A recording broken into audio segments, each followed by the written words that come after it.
Assalamualaikum warahmatullahi wabarakatuh. Pertemuan ke-12 tentang sistem kuliner khas Cirebon. Indonesia sebagai negara yang membanggakan keragaman budaya menyimpan kekayaan dalam aspek adat istiadat, bahasa, daerah, dan kulinernya. Indonesia menonjol dengan keberagaman cipta rasa yang dihasilkan dari penggunaan rempah-rempah yang khas.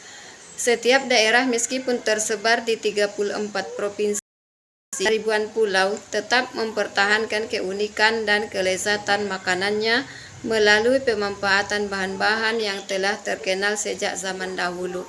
Penggunaan rempah-rempah dalam pengolahan makanan telah menjadi tersendiri bagi kuliner Indonesia. Keberagaman bahan rempah yang digunakan mulai dari kunyit, serai, ketumbar hingga kemiri memberikan karakteristik rasa yang khas dan mendalam pada setiap hidangan. Proses pengolahan makanan yang masih mempertahankan tradisi turun-temurun membuat kuliner Indonesia menjadi daya tarik tersendiri bagi para pecinta kuliner. Dalam konteks ini, meskipun Indonesia memiliki begitu banyak variasi kuliner dari berbagai daerah, fokus khusus pada satu daerah yang tidak hanya menyimpan kekayaan budaya dan tradisi, tetapi juga memiliki sistem kuliner khas Cirebon. Sejarah kuliner Cirebon. Kuliner Cirebon dipengaruhi oleh berbagai faktor, termasuk faktor geografis budaya. Sejarah. Secara geografis, Cirebon terletak di jalur perdagangan antara Jawa dan Sumatera. Hal ini menyebabkan Cirebon menjadi tempat bertemunya berbagai budaya, termasuk budaya Jawa, Sunda, dan Melayu. Perpaduan budaya ini juga berpengaruh terhadap perkembangan kuliner Cirebon. Faktor-faktor yang mempengaruhi sistem kuliner Cirebon: 1. Faktor geografis, 2. Faktor budaya, 3. Faktor sejarah, 4. Faktor ekonomi, 5. Faktor sosial. Jenis-jenis kuliner khas Cirebon: nasi jamblang, empal gentong, nasi lengko, docang, lontong balap, sate bandeng, mie koclok, kerak telur. Sistem penyajian kuliner khas Cirebon. Sistem penyajian khas Cirebon memiliki ciri khas yang unik yaitu menggunakan sistem prasmanan.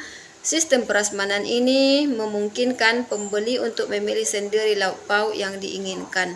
Sistem prasmanan ini dipengaruhi oleh faktor budaya, menunjukkan bahwa masyarakat Cirebon memiliki sifat terbuka dan toleran.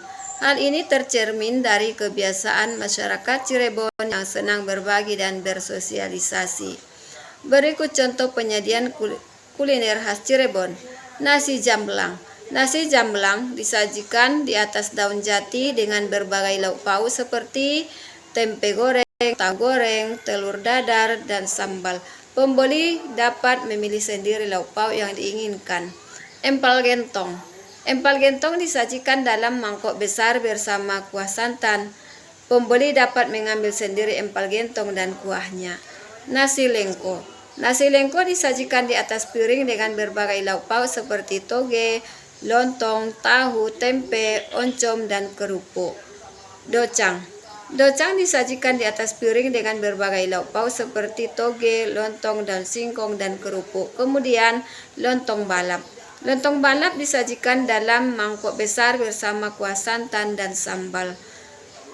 Sate bandeng. Sate bandeng disajikan di atas piring dengan berbagai lauk pauk seperti sambal dan kerupuk. Kemudian mie koclok.